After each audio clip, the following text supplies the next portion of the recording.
Bonjour à tous, donc Vincent Lahaye, chef de projet du Canopéa. Et vous allez m'excuser, mais je vais m'adresser à une seule personne et vous allez comprendre pourquoi. Marie-Christine, j'ai commencé ton livre hier soir et en commençant ce livre, j'ai lu que l'éducation artistique et culturelle était un enjeu de société. Et puis, bon, j'étais très fatigué, vu la journée que j'avais passée, je me suis très vite endormi, mais c'est pas le livre qui m'a... C'est vraiment l'éducation artistique, ça nous avait fait travailler quand même toute la journée d'hier. Et puis, en écoutant toute la matinée tout ce qui s'est dit, je me suis dit, ah, mais ça y est, j'ai le deuxième tome du livre. En fait, je me suis dit, j'ai quand même lu un peu plus que la première phrase, et je me suis dit, oui, il faut sortir de l'étau dans lequel on est, culture et éducation, il faut trouver autre chose. Et là, je me dis, bon, ce matin, on a eu un premier temps sur les droits culturels et un deuxième temps sur l'éducation artistique et culturelle. Et je pense que l'année prochaine, ce qui serait bien, c'est que tout ça ne fasse qu'un temps. Et que nous puissions exprimer la question de l'éducation artistique et culturelle au regard des droits culturels. D'ailleurs, ça va le faire. Je pense que ça va le devenir dans le cadre du projet 4D. On va toucher à ces questions-là. Alors, pourquoi ce rapprochement-là? Parce que les droits culturels, effectivement, ils nous permettent, d'une part, de mettre l'enfant et le jeune au cœur de cette question et de nos questions. Parce que dans les droits culturels, il y a un droit qui est incontournable, qui est le droit à l'éducation, et pour nous, le droit à l'éducation artistique et culturelle s'inscrit bien à l'intérieur de ça. Pourquoi les droits culturels sont importants pour l'éducation artistique et culturelle? Parce que nous sommes dans un changement. Et qu'il y a, là, on l'a vu tout à l'heure, on l'a bien vu ce matin, les droits culturels accompagnent ce changement, lui permettent de s'exprimer, et lui permettent aussi d'exprimer des innovations, des capacités d'évolution. Autre élément qui peut être intéressant, je reprends ce qui a été dit aussi ce matin, c'est cette façon qu'ont les droits culturels de nous permettre de nous guider sur les problématiques et peut-être de changer de problématiques, d'évoluer sur les problématiques, de sortir de nos problématiques culturelles. Voilà, pour aller sur les problématiques peut-être plus sociétales, peut-être plus philosophiques aussi et peut-être plus humanistes.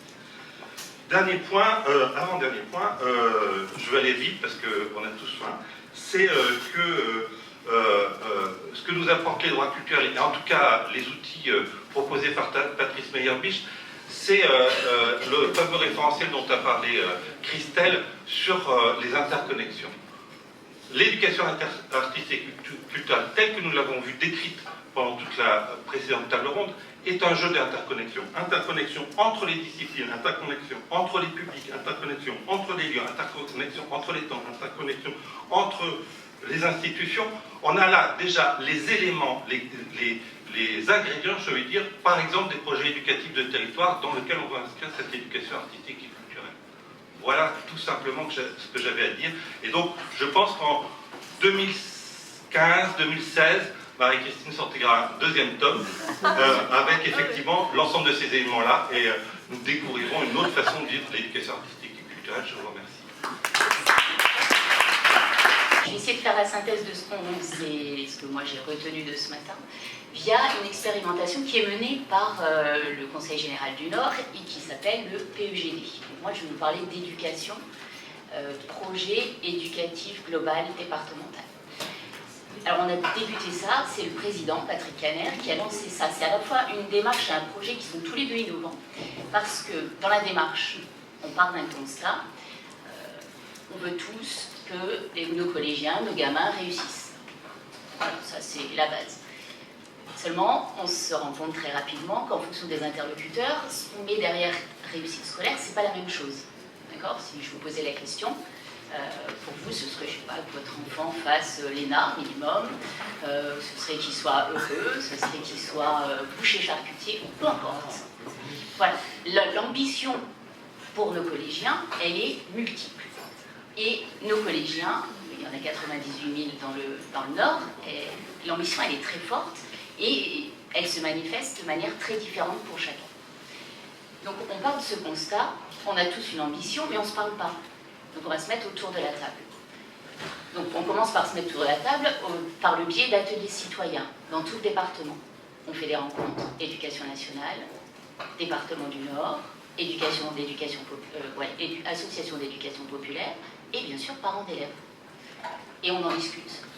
Et on discute pendant un peu plus de 6 mois, on tourne dans tous les arrondissements du département, et à partir de là, on dégage 6 grands axes, qui sont les axes sur lesquels les collèges vont souhaiter ou pas s'investir et travailler. On décline ça sur, on fait un appel à projet, 30 collèges sur les 200, c'est pas énorme, 30 collèges, on dit voilà, est-ce qu'il y en a qui sont partants, vous choisissez 2 axes, et on y va. Donc, première année, on lance avec bien sûr un comité de suivi, un comité de pilotage, d'évaluation, toujours partenarial. C'est-à-dire qu'à un moment donné, puisqu'on a décidé que l'école à elle seule ne pouvait pas faire réussir nos gamins, on construit tous ensemble. Donc, ça se met en place. Et là, maintenant, on en est à la phase, on a lancé le deuxième, on a fait le premier bilan de cette expérimentation, et on en est à la deuxième partie, appel à projet, pour la deuxième année consécutive. 30 collèges demandés, plus de 67 collèges volontaires. Donc, obligé de créer un premier, je ne sais pas comment vous dire ça, c'est pas un filtre, c'est à un moment donné qui sont les plus motivés et quels sont les critères de choix. Pourquoi ce collège et pas celui-là? Alors les critères, c'est le partenariat, les collèges qui présentent des projets les plus ouverts sur la vie civile et sur les associations, voilà.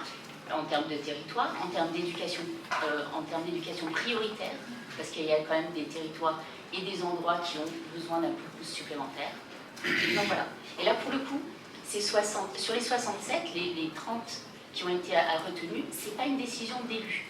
Voilà, parce que peut-être on aurait tendance à dire, tiens, mon collège dans mon canton, il est pas mal. Et en plus, il est très motivé, tu voudrais pas? Non, c'est pas nous qui avons choisi. Et ça fonctionne. Voilà. Donc l'idée, ce que je voulais, par cette rapide présentation, c'est vous dire que le droit à l'éducation, c'est un droit indissociable des droits culturels. Et qu'à un moment donné, si nous, en tant que collectivité, on ne s'en empare pas, on ne fait pas notre boulot. Donc voilà, je ne vais pas être beaucoup plus longue. Je vous remercie de votre attention. Oui, alors moi je vais vous raconter une autre histoire, c'est l'histoire d'Ardèche, parce que l'année dernière j'étais à cette place-là et c'était Patrick Canet qui était à ma gauche. Et ensemble, on discutait ensemble, on s'est dit la partie éducative est très importante, mais lui avait un grand temps d'avance sur l'éducation. Donc à partir de là, la réflexion qu'on a menée en Ardèche, c'est que d'abord on était engagé dans le projet 4D, et dans le groupe de réflexion du projet 4D, la directrice académique, que vous avez vu tout à l'heure d'ailleurs dans le petit film de présentation, fait aussi partie du groupe de pilotage pour l'Ardèche, ce qui est assez remarquable et assez intéressant quand même. Elle était aussi présente d'ailleurs aux rencontres du Canopéa de la même manière à Sciences Po, c'était l'année dernière.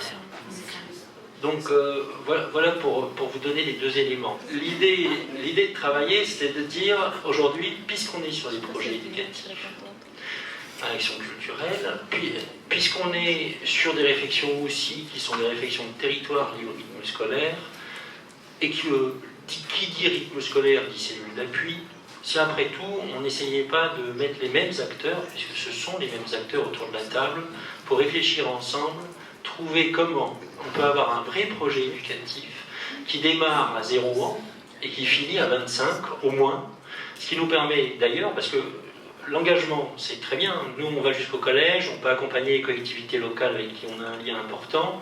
Et disons qu'on peut couvrir la crèche, l'école maternelle, et puis ensuite jusqu'au collège. Le problème, c'est que, et je le rappelle ici, c'est que derrière, en fin de collège, vous avez des gamins qui arrêtent leurs études secondaires, qui sont sur des contrats d'apprentissage, et alors ils n'ont plus accès à la culture, ils n'ont plus droit à une éducation culturelle.